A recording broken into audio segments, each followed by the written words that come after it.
And we're back. For today's topic, no Sonic but Freedom Planet. Freedom Planet, a game that has gotten to the attention of a lot of Sonic fans. It started as a Sonic fan project, but the creator, Duro, got tired of that and made it an original property. Well, I hate to constantly be comparing it with Sonic and would prefer to talk about it like it's its own thing, but its connection to the series is fascinating. I've seen many people say it's the first Sonic game they have enjoyed since Sonic 3 Knuckles. Then again, I see people say that about every new Sonic game, and a lot of Sonic fans have notoriously bad memories when it comes to any of the games that aren't for the Mega Drive, other than everyone's favorite Punching Bag 06, but whatever. So, game's generally a success, but not a super big success. Perhaps because Sonic's reputation makes more people careful around these types of characters and the gameplay, not to mention, dark storyline for cute characters, crazy. For that reason, I'll cut our Freedom Planet discussion up in 3 separate videos, separating gameplay, story, and a video exploring the narrative value of anthropomorphic characters. So that now we can focus on gameplay alone and why I think this game's great, and how I wish the actual Sonic games would have evolved in this direction, without worrying about the cutscenes in the darkness and blah blah blah that always turns discussions like this into mud-throwing contests. Let's just pretend for now that the game only has classic modes. You know, that plays like an old-school Rocket Knight or Sonic game, just one level after another, no hassle.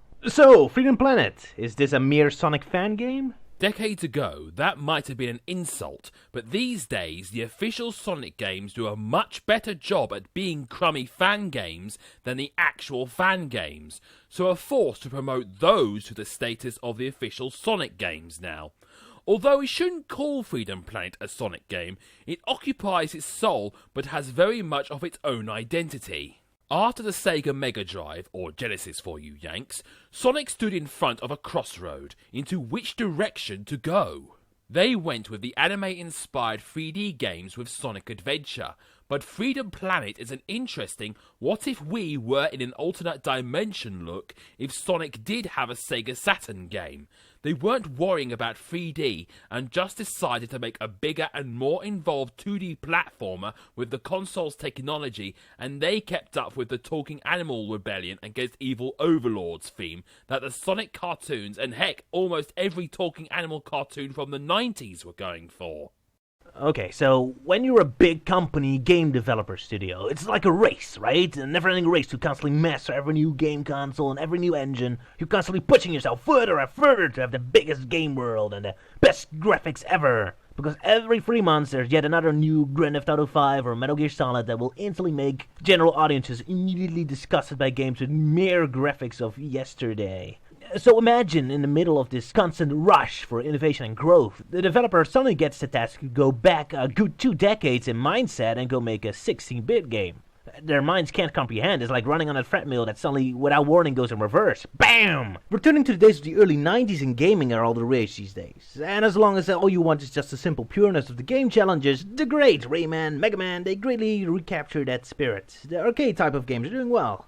But Mario and Sonic, man, they used to be more than just platformers. They were events, adventures, the big guns. New Super Mario and Sonic 4 got the simplicity and core right, although even that's debatable with Sonic 4. But I don't know, I feel they only recaptured half of the originals. I feel the developers considered making these games just a prison for their minds. They approach those games like it's a checklist. Mario games need a haunted mansion and it needs an airship because people like those, right? Well, yeah, I like those because they were a big surprise in the original game. Mario 3, you go into a castle, you're expecting a Mario 1 type scenario, and it says, boom, whoa, we're invading an airship, cool! But then in later games, it becomes mandatory. Here's a generic airship level. Oh, okay. Same with Sonic 4. Here's the beach level, here's the casino, here's the temple. We always have temple, right? Okay, it's checklist. Approaching the classics like they're the Bible or something. You need to follow them up precisely. Forgetting that those games were made by developers just having fun and stretching their muscles, rather than that they were writing the ultimate Bible of design laws that should be obeyed and worshipped. I'm missing ambition, energy, passion, joy! Instead, it's an almost cynical projection of the pop culture memory of what a game is. The developer doesn't dare breaking free and do crazy things. As soon as they let their brain wander free, they fear it will abandon the 16-bit confounds of the game and will immediately daydream about the latest PlayStation, Xbox super engines and the enormous worlds they can create. It's either that or stoically and desperately clinging to the exact basic rules of the classic game Bible. And with Mario, that's one thing. That series steadily distanced itself from big epic adventures, and the games and its fans are mostly embracing its increased focus on its core platforming. But right at the time that started to fade out, Sonic came in and made itself the biggest and most epic platform game of all time. So much that I consider its energy and narrative strength, even ignoring direct cutscenes, a huge part of Sonic's reason of existence, as far as I'm concerned. Sure, platforming is cool, but there's a million platformers out there. You need an identity to survive, and with Sonic it's energy, speed, action, ambition, power, which is painfully missing these days.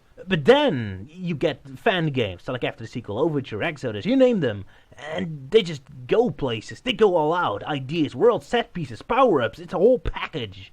These people don't look at 16-bit games like a prison, like a secret checklist that must be obeyed. They don't fear the past. They understand it and know exactly what elements to use as the core to invoke the spirit and then build on it. Go all out, go crazy. These are the real sequels.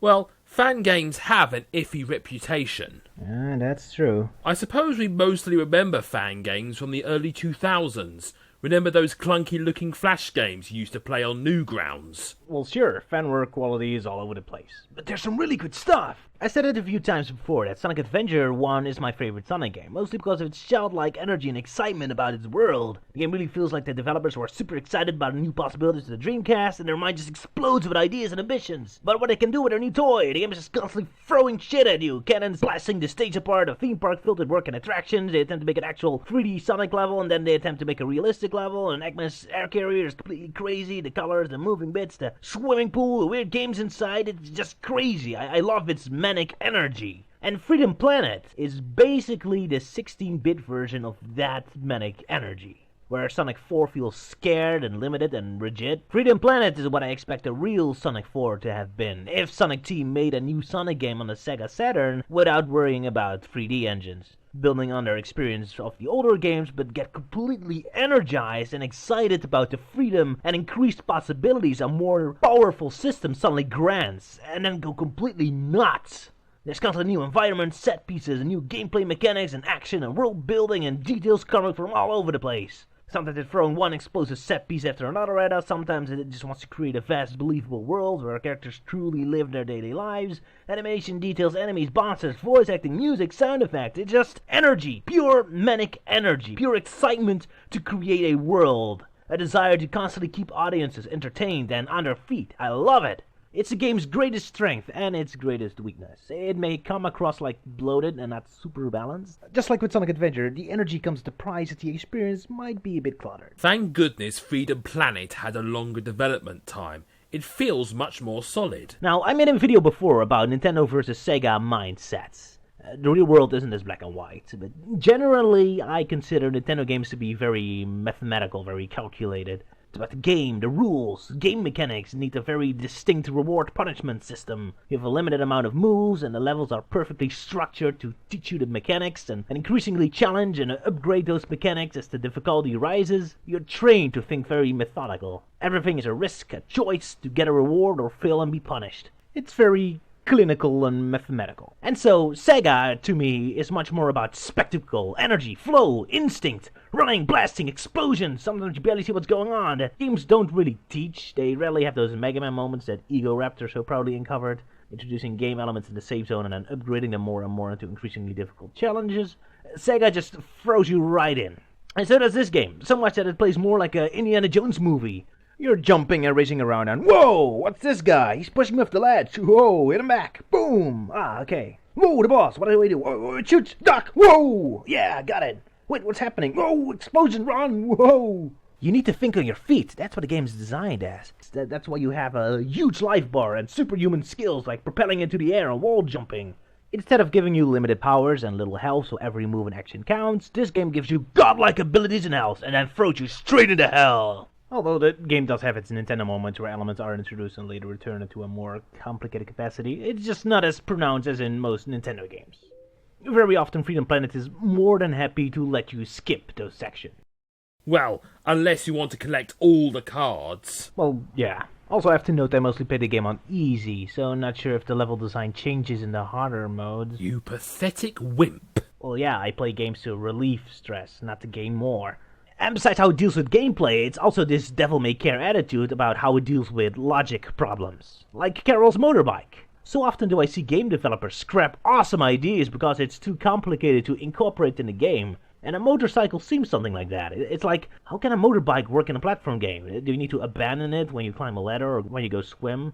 Such a clunky vehicle goes against the versatility a platform hero needs to have. Like how Nintendo doesn't always know how to handle Yoshi in the Mario games, the 3D ones in particular. And the folks at Galaxy Trail solves this problem by just not making it a problem. And the motorcycle is just always there. It's there when Carol's hanging onto a rope or ladder climbing. It gets little propellers when you go swim. It's hysterical, yet such a perfect solution. It's wonderful. I love that straightforward kind of thinking. Don't worry about the details. Just make it cool. Just make it funny. Just go with it. It's great. I like how the character of Milla represents Nintendo kind of platformers, and not only because she's the more cutesy of the three and has some direct references to, like, Yoshi with the weird kicking in the air move, but just how her gameplay style is generally designed. The others work much more on instinct and fast action like your Sonic and Gunstar Heroes games, but Milla is much slower, much more calculated. Every move of her has a much higher risk versus reward element to it, making playing as her much more methodical. Not to mention she's also the one main character without storyline, so that's fitting too, at least until there's more DLC coming. I really like that the environments have true context to the events of the game. You aren't merely going through the forest and the desert because of generic platform game tropes.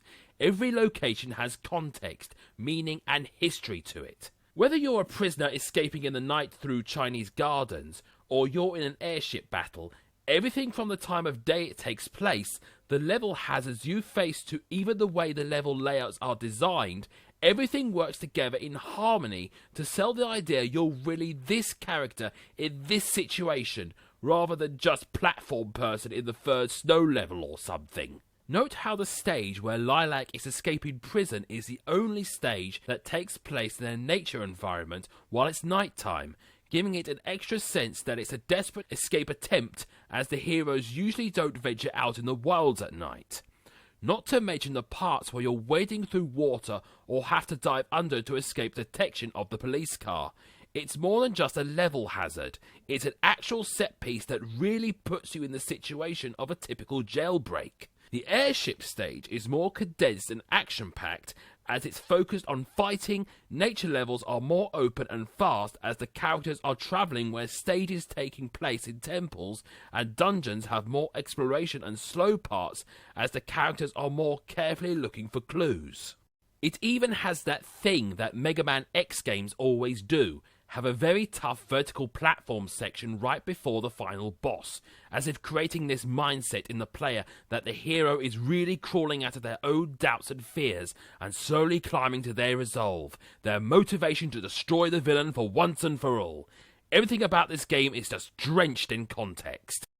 It's storytelling without story. Well, with story, but we're ignoring that now. I recently read a very interesting article from Modern Palace, who made a very great case about how the classic Sonic games were always extremely narrative-driven. Link below in the description. Like how Sonic 1 is a clear progression from nature to mechanical, or Sonic & Knuckles sends you deeper and deeper into the ground with increasingly slow and heavier music until it suddenly throws you back into the heavens with upbeat music and bright colors. There's always a sense of progression in these games, a hidden emotional level that makes it more than just merely a collection of obstacle courses. It's guiding you through an emotional journey. And Freedom Planet has that too, in spades. So, ignoring the actual cutscenes, the levels themselves are pure examples of narrative context in gameplay as well. Look at this example. Carol at the Red Scar space level. First, a quick overview of the level. When the level starts, it's very claustrophobic. You're in a tight tunnel going down, there's little to no combat, and the level hazards are those lasers you need to wait for. Go down and whoa, you've been spotted. And now the level will revert back to a Freedom Planet kind of stage.